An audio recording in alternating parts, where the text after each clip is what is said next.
Welcome to Your Money, Personal Finance Podcast, Season 2, Episode 4. I'm David Pratt, along with Peter Shashecki, President of Everything Financial. Peter, we're going to get into the top 10 here. Top 10 questions you should ask your financial advisor. Are you ready? I'm ready. Fire away. It's Okay. not rapid fire, though, right? We have a little more time than 30 seconds. So sure we do. Yeah, we'll spend time and, again, teaching people the questions they didn't even know they're supposed to ask. So Absolutely. First, number one on the list. Are you a financial advisor or just some commission salesperson guy? Who are you? Great question, Dave. I like that one. And for people knowing, I don't know what the questions are. We wanted to make this a surprise for me today so I could see how really answer these on the fly. But that's a great question. Ask the person, there's nothing wrong with this. It's your right.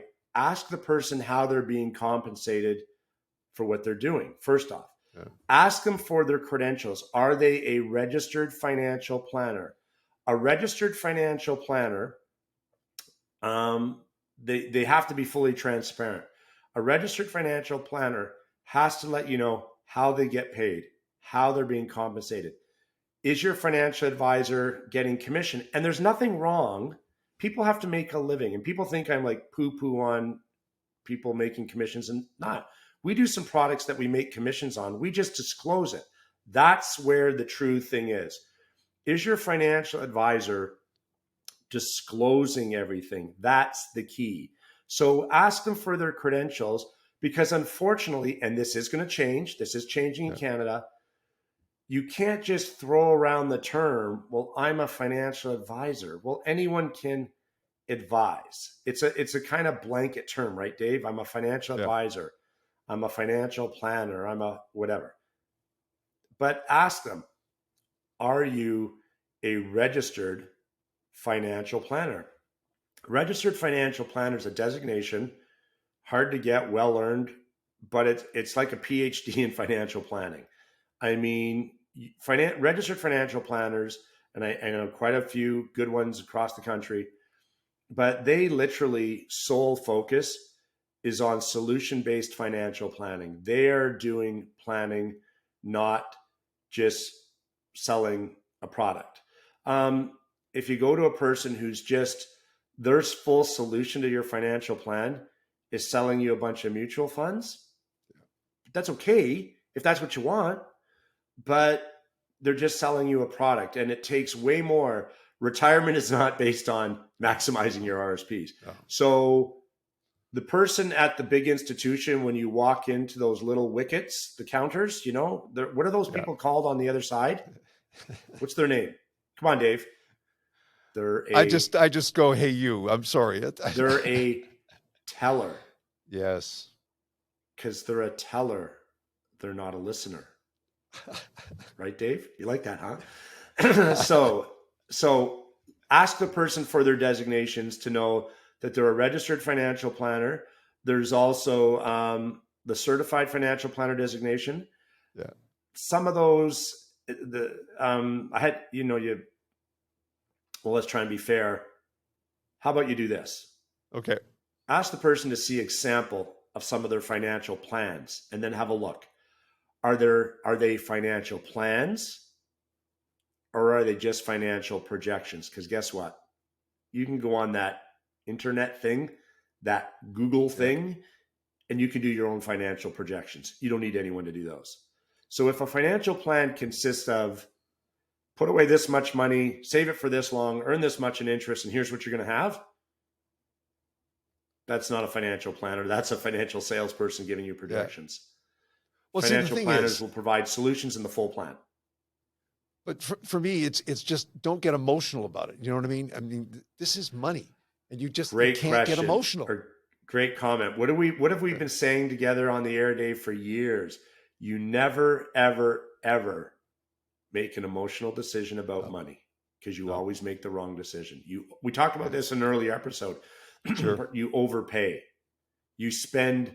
That's what RSP. I hate it. I'm going to say it. I'm going to swear. That's what RSP season is. It's a scam, because it's not. There is no RSP season. You cannot only buy RSPs the last week of February, first day of March. It's The institution's creating an emotional impulse buying decision, so you don't buy the right amount of RSPs, or you buy them when you don't even need them. You're in a 20% tax bracket. What do you need RSPs for? So you got to ask the questions, find the right person who's doing solution-based financial planning. Maybe they don't have the designation yet. That's okay. They're working on it. It takes time. But look at the plans they're doing. Are they doing plans, or are they selling product in a projection? And a couple questions about how do you get paid? What product? If they're selling mutual funds, it's a fine line. Are they doing planning, or are they just selling you a product? Some people sell mutual. I know some guys, they represent mutual funds, but they do great plans. So they do the full disclosure. They do the transparency. So everyone thinks I'm just poo-poo on mutual funds and banks. No, I'm poo-poo on not being transparent and disclosing it. I'm really glad that we got the poo-poo stuff out of the way. So we can well, it's our own podcast. If it's going to be a sure. shitty podcast, we can say poo-poo. Sure. I just did. Yeah, you did. Yeah. The key that I find with my girlfriend is just anytime that we're out and about downtown, just stay away from, any the clothing sales or anything like that. And just, and make sure that your credit card stays Number two question. okay. Number two financial question. Don't let Brenda and Christine shop together. No, never. Yeah. Okay, so let's get back to you here for a second, because I think we're talking to Peter Shashecki here. All right, now, what are you going to do for me? What are you going to do for me? This is my best Tony Soprano. And how do you get paid? What are you going to do? Forget about it. No, forget about it. There we go. You served it up for me. No, great thing. Number two is asking the question, right? How do you get paid? And if the advisor receives a referral fee on investments, because if they deal with an investment counsel planning model, a portfolio manager, they're going to receive a percentage of your fees, but on non-registered accounts, like we talked about in episode 3 for the mortgage thing, they're going to be tax deductible on the non-registered accounts. So that's huge. But find out if your advisor is getting it, like everyone gets a fee. Mutual fund people get a fee too. Sometimes they get an upfront large commission, not always. A lot of companies, to their credit, are starting to get rid of those upfront large commissions, which is great. But they still get a fee. They're still getting a nice percentage fee, no different than the person using the investment counsel planning model. The difference is portfolio managers have to disclose all the fees. There are no embedded fees. But you're right, Dave. Ask, what are you getting for your fee? Are you getting a plan, a full plan? Are you getting regular quarterly, semi-annual, annual updates? Is the plan getting revised whenever you want, or minimum, absolutely minimum, every single year? As your investments get higher or larger, does your firm do your tax returns for you? No, maybe they charge you, or maybe they don't, and they include it in what they're collecting as their fees. Do you get your will taken care of by them? Do you get, if you need something done on say you're doing a refinance of a mortgage, are they covering the appraisal fees, the legal fees? And not saying they have to. I'm not saying that at all. Oh. I'm just telling you again, what do we say? Ask the questions you didn't know you're supposed to ask. And you said it. What are you going to do for me? I think it was more of Rocky Balboa there, maybe, or something. I don't know. but ask those questions. What you're getting paid, Mr. Mrs. Advisor, Miss Advisor, Mrs. Advisor, Mr. Whatever. You're getting paid. Peter Shashecki, you're getting paid. It says right in our letter of engagement, we get 1% on the first $1 million from the management fee company we use. We have 4 different companies we use. We disclose it right in our letter of engagement. They all pay us exactly the same. There's no special bonuses or things like that. And that's the things you have to ask. Well, Mr. Bank financial person, if I buy these mutual funds, how do you get paid on these? Because they do these things called proprietary investments at the banks, where if they sell their own product, they get a bigger commission or a bonus. They don't always call them commissions anymore. Yeah. But they are bonuses, enhancements, different things. Ask for full details, because would you go get your car fixed without asking for the bill and what are you paying for? Sure. When you go to the dentist, How many units of scaling? How much is the fluoride treatment? Oh, we're doing x-rays today. Well, that's fine. There's another $65 or whatever. I don't know the exact fees. I mean, but you know what I mean? Yeah, I'm getting at wherever you go. I mean, you go out for dinner, you get a bill to make sure you got what you paid for, right? Yeah. So why should financial planning with your biggest asset, your money, your hard-earned income, why should it be any different? Ask for basically a description, invoice, we're using that term today. Just ask in the letter of engagement, what am I getting? Yeah. What am I paying for? If I'm getting Mr. and Mrs. Financial Planner, just recommending a bunch of mutual funds to me, go elsewhere because you're not getting a plan then. Because guess what? They're not managing the mutual funds. So, Peter, it's really all about one thing, and that is trust. Absolutely, Dave. You have to have trust in your advisor. You also kind of goes along with that. You want to make sure your advisor is acting in your best interest and fully transparent. You get those things, you can move forward with that person and you're good to go.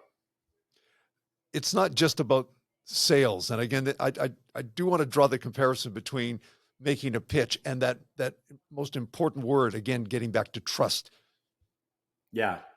Trust really goes with solution-based financial planning. Yeah. If the person's creating a solution, you have to trust that they're creating the right solution for you. And if you trust them, that's the most important thing, because then you can sleep at night. And that is important. That is very important. No question about it. So, what are you going to do for me? I mean, this is the next step here.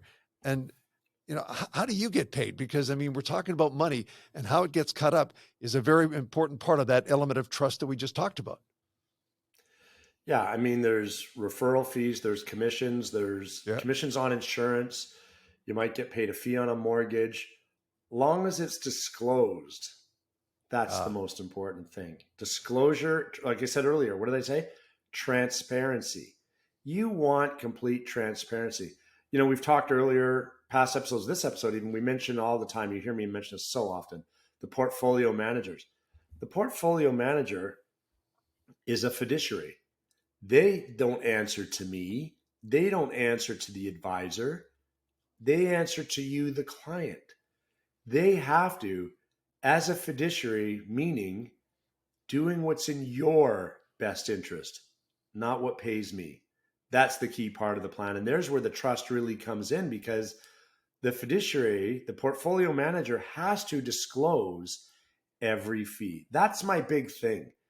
Again, everyone thinks I'm a bank hater. I'm not. It's the lack of disclosure. I hate the playing field is what I hate.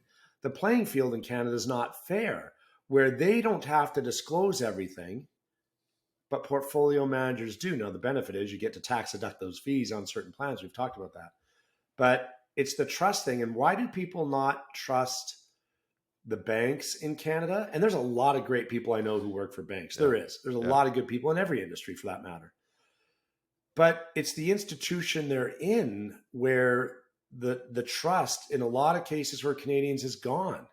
And that's why people are looking for independent solutions elsewhere, because the trust has been taken away by the system in a lot of cases. You hit the word fiduciary, and I think, again, I want to come back to it because it is such an important word that the average guy, and I'm one of them, okay, that really doesn't understand it. And I know we've grazed over this just for a little bit, but I do want to stick back with it for a second, because for me, that element of trust, connecting with fiduciary, seems like two things that are on opposite ends of the universe. You know what I mean? Yeah, and the portfolio managers, we have a great article from one of our portfolio managers of exactly what their role is. We'll make sure we get that one up on the website too. What the role of fiduciaries, it may already be there. I don't know. It's above my pay grade, as they say. There's people who look after that. Okay. But as a registered financial planner, you should really be acting as a fiduciary too. I mean, that's the key. Again, full disclosure. I think providing people with full 100% disclosure really puts you in that role as a fiduciary because you're already then looking after the client's best interest. By letting the client, draw back the curtain and see the wizard behind the curtain kind of Yes. idea. That's a Wizard of Oz reference, people, if you're too young to know. Watch the movie, the original with Judy Garland. Then you know what's really going on. And that's the key. People just want the truth. Yeah. And they can handle the truth. Unlike what Jack said. Yeah. But they can. Give them the information. Take it slow. Educate them. And that's how you build trust. It's not built in the first meeting. It takes time. It takes education. It takes full disclosure. You want to act as a fiduciary, always put your client's interest before your own. And I mean, the podcast is about everything financial. It is about educating. Yeah. I'm sometimes naive and don't understand this, but clients have come in, and there's some testimonials we have. Like, I have $20,000. A financial plan costs you about $5,000 in time. You're getting 1%. Do the math. 1% on $20,000, you're getting $200. And they go, why are you not charging me? Because we're building a relationship. Everyone deserves a proper, fully disclosed, fully transparent financial plan. Because you can't become a $500,000, $1 million investor if you don't start with $10,000, $15,000. You got to start somewhere. No advisor is so good that they should turn away people from getting good financial help. Yeah. That's how you build trust. You help people. You do what's good for them. And you know what? You fully disclose. You charge, yes, because you deserve to get paid.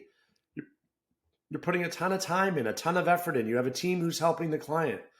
But let the client see what they're getting for the money, and you build the trust. And you act as a fiduciary and partner yourself with the portfolio manager who is a fiduciary. So a lot of this also gets back to something very simple in terms of your fees. Okay, can I deduct them? And if not, why? And explain this to me. Again, we're right back to this element of trust. Yeah. If I wrote you an invoice, you can't deduct the fees. It's not allowed. Okay. But if you have a non-registered or taxable, as we talked about earlier in this, and we talked about in episode 3 with the house thing and the mortgage and the Smith maneuver thing, the management fees on non-registered portfolios are tax deductible. So use a portfolio manager where the fees are disclosed. The fees are on your quarterly statement. You see them all. There's no embedded fees. And oh yeah, that's a bonus. You get to tax deduct them. So rather than us giving you an invoice, we're getting paid that way, and where applicable, you can deduct them. You can't deduct them on RSPs or RSP-related products or what's called registered products. A TFSA is still considered a registered product. You can't deduct the fees. So the fees are what's called carrying charges or management. They're actually management fees, and they're tax deductible on your income tax in this case, and they're treated just like an RSP. They're not a tax credit. They're actually a tax deduction, just like an RSP. So if you're going to pay a fee and you get to write off a portion of it, that's a bonus too, because your advisor, registered financial planner, is helping your money work for you by paying less in taxes. See, a lot of ways to make money, Dave. But to say the least. Yeah, making money on investments is hard. It's not an exact science. It's not, as Dave Pratt would say, guaranteed. It's volatile. But if you can get tax savings, that's guaranteed. If you can get lower fees, money in your pocket, that's guaranteed. You're already part of the way there, where all of a sudden making money on your investments becomes a bonus. It's an extra. It's a feather in your cap. So start it with the easy Dave Pratt guaranteed stuff, and then move into the bonus stuff. How did that guarantee turn into a curse? I don't know, but it did. Hey, Dave, it's part of your shtick. You created it years ago. You know what? You created it. You got to live with it. I'm sorry, my friend, but it's yours. You got to own it. So you don't believe everything that Hollywood tells you. Okay, got it. But okay, let's get right down to the basic of this. I walk into your office, all right, and I ask you the most important question of all. Will you create a financial plan for me? That, to me, of the top 10 that we're gonna be asking and talking about, that is number one on my list. What's the first The thing you answer to say to everything me? financial is yes, Yes. absolutely. Okay. We Then will we just show move you a along. Okay. sample of the plan in the introductory meeting. We will show you everything we have to collect to put into the financial plan. The answer is yes. Ask to see it. You know what I think I'm going to do after this episode, Dave? I'm Yeah. going to put a sample plan on the website, kind of an idea, or the ins and outs of what a plan should be, maybe, because I can't give away every trade secret of the Omni formula. But I think what I'm going to do on the website, there's a great thing you've come up with. I'm going to put on what to look for in a financial plan, so questions, and how you know the difference between if it's a financial plan or it's financial projections. I'm going to put 5 or 6 key points for each. You've brought up a great thing, and I think that the public has to be simply educated and us simplify it on how they can tell the difference. So that's a great idea. So ask to see the plan, but by the time this podcast is up and running, we're definitely going to have that on the site. The questions, the 10 questions you're going to have, we should Yep. put up on our site. What's the difference between a plan and a projection? Absolutely. And it all gets down to what is in that financial plan. Now, what is on the top of that list? Yeah. Well, I know in the it's an financial individual thing, plan, but yeah, yeah, the plan should start out with really, what is your situation right now? sure. What's your initial plan? Where are you starting from? We use the term GPS because I've been explaining it this way for years. Guidance, performance, and strategy, GPS. But the real term came from GPS is, I think a financial plan, ours anyways, with the Omni formula, is like a GPS. We show you where you are. That's Yeah. the initial plan. We show you where you're going, what's your destination, just like a GPS. And then we provide you strategies or turn by turn instructions how to get from the initial plan to the recommended plan. That's why it's like a GPS, just like in your car. And you know what? Everyone uses their GPS these days. So we try and keep it simple.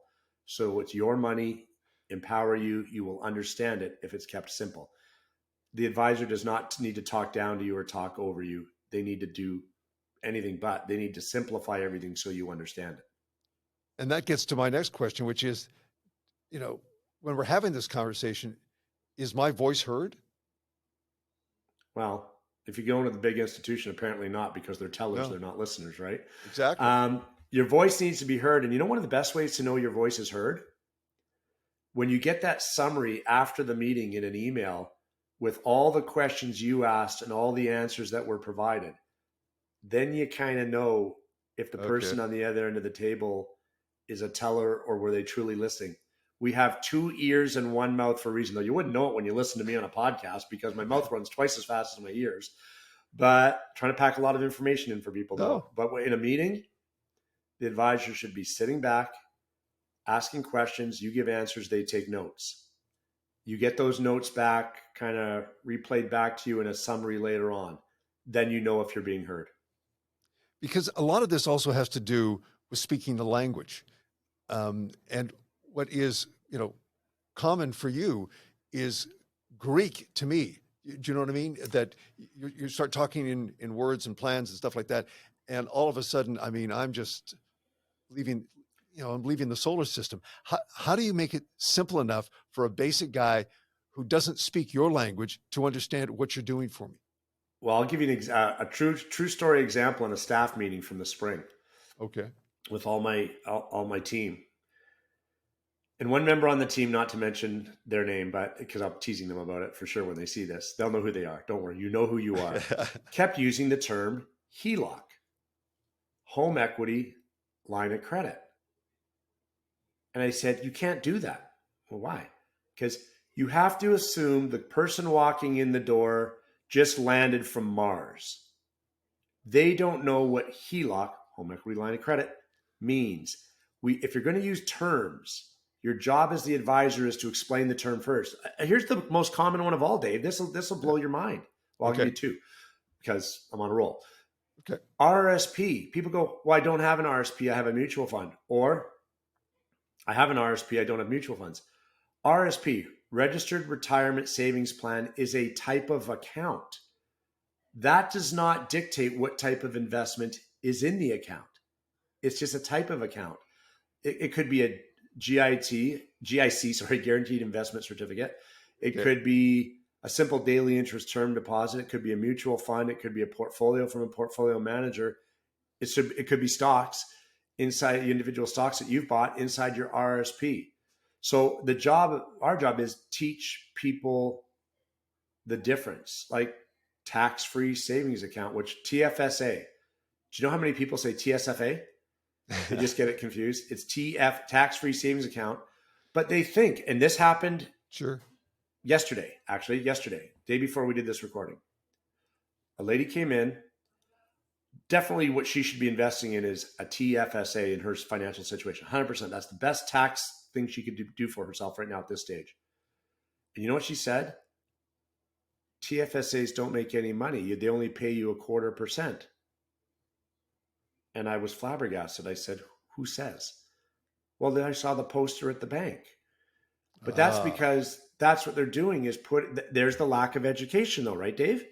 They're not advising. That's one investment or savings method of a TFSA, like we just talked about an RSP, right? Yeah. But that's not the only method. If you need money very short term, you're going to need the money in the next year, then having a TFSA in a savings account, truly calling it a tax-free savings account, is okay because there's no risk to your money. It's liquid. The interest you earn is tax-free. That's okay.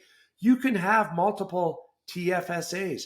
But really, the government missed it here, maybe on purpose. I don't know. I don't think they're smart enough to miss this one on purpose. I call it a TFIA, which we've done in previous episodes, tax-free investment account. Use your TF, your tax-free, use that investment account as a way to feed your RSP because you don't know if you need RSPs for sure or not. But you don't have to have RSPs for retirement if the tax situation is not right. So maybe your money goes into the TFSA, but on a long-term retirement type investment. And then when you need RSPs, you just move the money from the TFSA over to the RSP. Like getting your TFSA to the maximum is a good feeder because you've got an emergency fund, you've got long-term retirement savings, you've got money and growth to feed to your RESP or RRSP, sorry, maybe your RSP for your kids too. You've also got growth that maybe you can use to pay down debt, tax-free. Yeah. So it's done right. It can become an essential part of your plan. Now, I can go into a ton more about this, but I think it's episode 6 or 7 down the road where we're only going to focus on TFSAs and really the nuances of how they work. But that's just a little tidbit for you. Okay, so what happens if you have a major event that comes into your life? Like, I don't know, a divorce, whatever, okay, that changes everything. How do you handle that? Okay, we're going with the D word here, okay?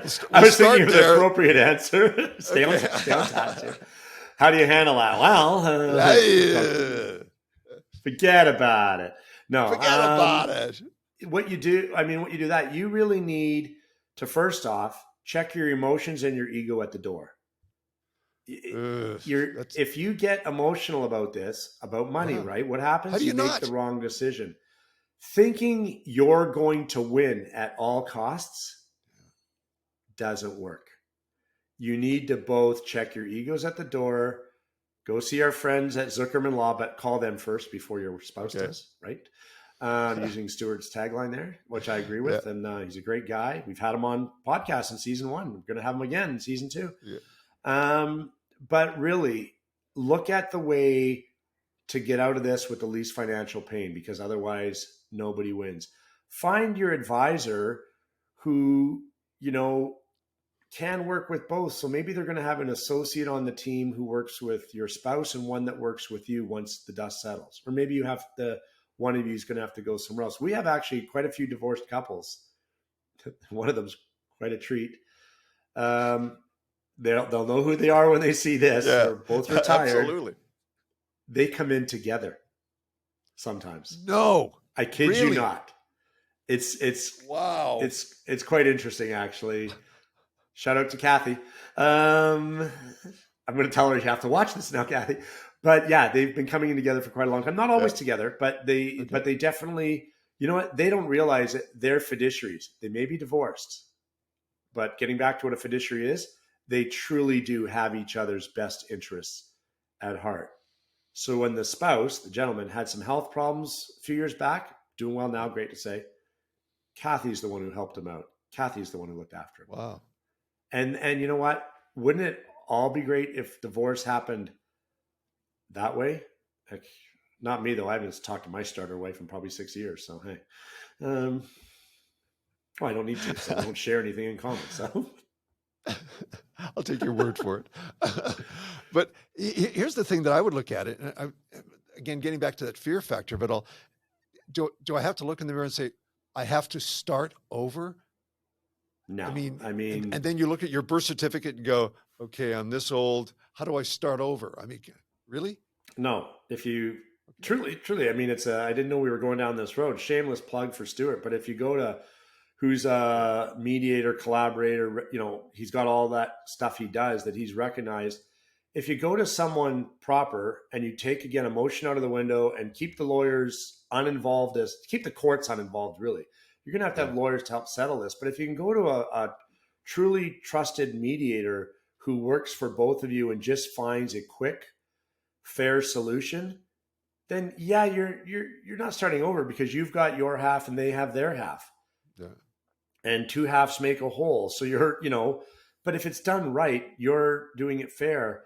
But if you think something's not being done right, and I've got a case of this recently where a spouse, the male in this case, is really bullying the wife into paying him child support. Now, she makes more than him, theoretically, based on how he's doing his taxes. So you think automatically she should be paying him, right? Yeah. No. As we talked to the lawyers, and the independent lawyer who just gave an opinion said, well, no, she has the kids well more than 60% of the time. So, and I'm not a lawyer, defer to Stuart Zuckerman for this one, but this is where the information came from. She's got the kids well more than 60% of the time. It's all documented. Her income is irrelevant. He is now paying child support based on his income, period, because she's the primary caregiver based on time. So that's where, again, if you went to a mediator in the first place instead of, well, my lawyer said it this way, well, my lawyer said it this way, and then you just get in a fight amongst lawyers, which who wins there? One person, the lawyers, right? Yeah.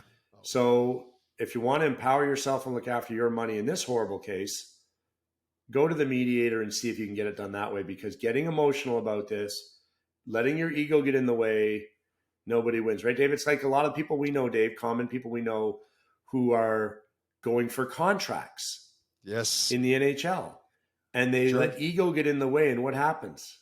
They end up sitting. They don't play. Yeah. Or if their ego gets in the way, they end up getting released by their team and they go now play in the KHL. Not that a case of that recently happened in Vancouver, but hey. But these things happen. So in anything with money, right, Dave? You got to check your ego and your emotions at the door and just make a logical decision. Divorce is no different. I can't believe we almost got Vertanen into this conversation. But anyway, okay. I never said his name. No. I'm just throwing it out there. Moving along. Okay. The next question I'm going to throw you in terms of our top 10 that you should be asking your financial advisor is, okay, do you do mortgages? Because economically, I mean, there's the cornerstone of most people's financial plan, whatever it is. Okay. To me, I'm sitting down across from you, Peter. I'm saying, do you do mortgages? Do you? Yes, we do. We have Vici Trong. You've seen previous. You're going to see him again this season. Independent mortgage broker. First and foremost, He's an associate financial advisor with us who helps create the plans and meets with clients. But then when the client needs advice on that greatest asset of all, their house, their mortgage, Yeah, also their greatest debt in cases, sure. you're making it part of the plan. The mortgage should not be a product purchase. Like we talk about investments, mortgage is no different. The mortgage needs to be a solution and customized into your plan. Just getting a 5-year mortgage because everyone tells you that's the best, it's not. What if that's not the best for your plan? That's the key. So definitely, yes, having a mortgage broker involved, they should be there at the firm and being involved in the decision-making process. Again, this is how everything should go, Dave, and this may be covered later, but you build the plan first, then you find the solutions after. You don't buy the solutions and then try and build a plan with them. It's the wrong way to do it. You build a plan, then you find the right mortgage solution, the right life insurance or disability or both, or critical illness solution, the right investment solution, whether it's RSPs, TFSAs, ABCs, and 123s, whatever the case may be. But those solutions are found once the plan is developed, and the mortgage is a key part of that. Sure. Because in a breakup, whoever gets the house is the winner, right? I mean, isn't that the mentality? Wow, that's the way they see it, but it's That's what got to I'm be saying. fair. So It's if you emotional. own the $1 million house and it's debt free, let's just use that as an example. Sure. Person's spouse that's keeping the house is writing a $500,000 check to person who's leaving, and they think it just cost me $500,000. Well, no, it didn't, because you only really owned half the house anyways. Yeah. The other half was hers or his. So you're just doing what's fair. If you stick to fair, you save money. Get your head out of your proverbial butt, do what's fair, and you will win. You will all win in the end. There, because if you try and be the winner, I can tell you this, Dave, there is no winner for sure. It costs everybody money, pain, hardship, and the ones who lose in the end, if they're involved, is the kids. Yeah. And I'm no expert on this, trust me, because I did a lot of wrong things in the divorce. You know what? The kids have to always try and be first and foremost, and that's not an easy thing to do, obviously, if there's a lot of turmoil involved. But logically, we all grow up over time, is try and do the fair and equitable thing. Everybody will win. And in the end, it's all about, what do I always talk about? Saving money. Well, that's how you save money. Don't give it to the lawyers. Absolutely. Absolutely. Yeah. I do want to ask this question as well. Can you make the interest on your mortgage tax deductible? Absolutely. Go to episode 3 of season 2, Okay. and you'll learn all about it. We have outtakes on it. We have charts, graphs, all this stuff, how to do notes. But absolutely, there's a couple different ways to do it. But yes, talk to your financial advisor, your registered financial planner, and see if it's right for you. It may not be right for you. You may not be in the right situation. It's not for everybody for sure. But there is a vehicle out there to do it, so it's worth exploring for sure. Yes, you can. Okay. We've saved the best for last here, okay, because I really want to get into this. How will I know if my plan, for lack of a better description, is actually working? How do I know that? I mean, yeah, you can look at the numbers, but I mean, it's deeper than that. Yeah, but actually, there's a real simple way to do this. When you're doing a review of your plan, there should be like goalposts. There's check marks of, okay, where should I be at this point in a plan? That's one of the ways you know a plan from a projection too. And it's not just about investments. There's a lot of other factors. What level should my debt be at right now? How much should my insurance be? What target should we be at for my kids' RESP for their education? yeah. Do we have that money put aside for the trip to Hawaii or Cabo or Disneyland or whatever the case may be? Part of our plan was to change over the car in 3 years. Where are we for that? There's all these measuring sticks in a plan that your advisor should be showing you right from the get-go of where you have to be by certain points. The plan, not the investments, the plan should be reviewed every year. So as I say on one of the commercials, the GPS, imagine you make a wrong turn and the annoying voice says, turn left here to get back on track. I say we at Everything Financial are the annoying voice. If you're listening to this, that might be true. But what we do is we gotta make sure you get in there once a year to review the plan and say, have I hit the goalposts? We're hitting a goalpost in this case is good. Am I on track? Am I at the right stage I need to be to reach that goal of, work optional lifestyle in the next 5 years? And there's got to be those measuring sticks because goals have to be measurable and attainable. And if they're not, they're not really a goal. So you have to have the targets and know you're on track and review the targets and see if you're on track to reach them on time. And sometimes you're going to be ahead of schedule. Sometimes you're going to be behind schedule. But if you review them every year, it's easy to make an adjustment. So you're driving from Chilliwack to Whistler, check your GPS, because if you make a wrong turn coming out of Chilliwack, you may never get to Whistler. That's kind of what the 1 year mark is. In a long-term financial plan, check every year before you get too far off track, and it's easy to get back on track. And if there's a major shakeup in your life, like we talked about divorce or whatever it is, I would imagine that lose a job or a health scare. Yeah, lose a job. Sure, there's lots of different things. Oh, don't worry. Trudeau will give you the CERB. You're good. Yeah, that's right. Let's hope by the time this recording is posted that's gone. Oh, it's great for the economy. Don't worry about it. It's fine. For those people who don't really understand, and I want to make sure that we get clear about this, what does that meeting look like? Because I think the element of fear, I'm walking into an office and there's Peter Shashecki and I'm going, oh God, this guy knows everything and I don't really know anything. And all of a sudden, I don't even know what questions to ask. What does that actual meeting look like? And why should I leave fear at the door?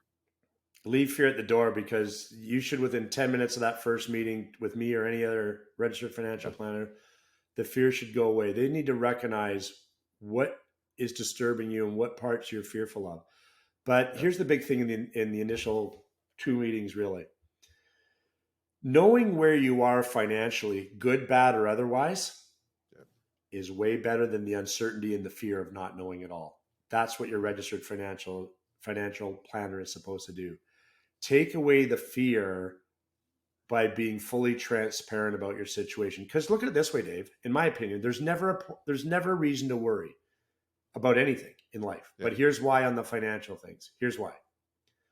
When you go see the registered financial planner, he's going to give you an answer, good, bad, or otherwise, where you are on the road to financial freedom. And if it's not that great, why are you worrying about it? Because now you know the answer. You can put a strategy in place to help get you to the point you need to get to. And if you find out your situation's really good, well, why worry about it? Because it's a good situation. Worrying doesn't solve anything. Yeah. You can, if you have no control over the situation, your financial situation, you haven't gone to a registered financial planner, you have no control over it. So you're worrying. Think about this. Why stress yourself out and give yourself a stroke and worry about it? Because you have no control over the situation you're worrying. No, you have control over the situation. Go book an appointment to find out what the situation is. Boom.